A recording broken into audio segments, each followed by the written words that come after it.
Arestado ang 4 na lalaking sangkot umano sa pang-hold up sa Metro Manila. Ang kanila raw modus, mag-ikot sakay ng motorsiklo para maniktik ng biktima. Saksi, si Ian Cruz. Kinapkapan at pinadapa sa kalsada ng mga pulis ang 4 na lalaking yan na sakay ng motorsiklo kagabi sa Makati City. Ang isa sa kanila, nakasuot ng uniforme ng isang ride-hailing app habang nag-iikot daw sa paligid ng barangay Bel Air. Ito yung Jordan Boys na tinatawag namin.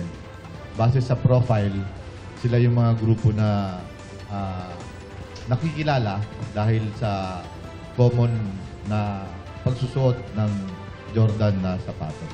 Ang kanila raw modus, mag-ikot sakay ng motor para maniktik ng biktima. Yung ginagawa nila, sir, didikitan, convoy eh. Kumbaga, kapag positive na, sir, yung target nila, didikitan lang, sir, and then tinututukan na rin, sir. Tapos sabay kuha na, sir, sa gamit.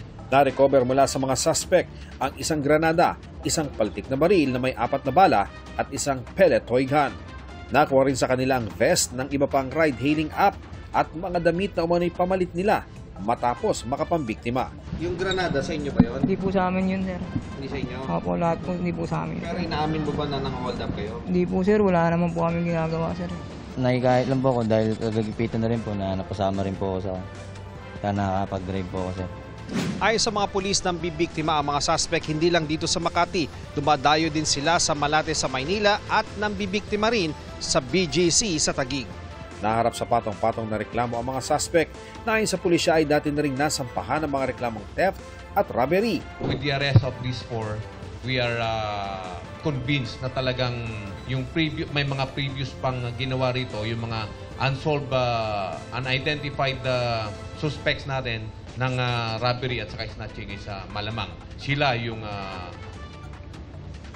suspect and we're trying to investigate through coordination sa mga biktima kung ma-identify po itong mga suspects po na ito. Dahil sa tangan nila mga uniforme, sinisikap alamin ng GMA Integrated News kung lehitimong partner ng mga ride-hailing app ang mga suspect. Para sa GMA Integrated News, ako si Ian Cruz, ang inyong saksi. Mga kapuso, maging una sa saksi. Mag-subscribe sa GMA Integrated News sa YouTube para sa iba't ibang balita.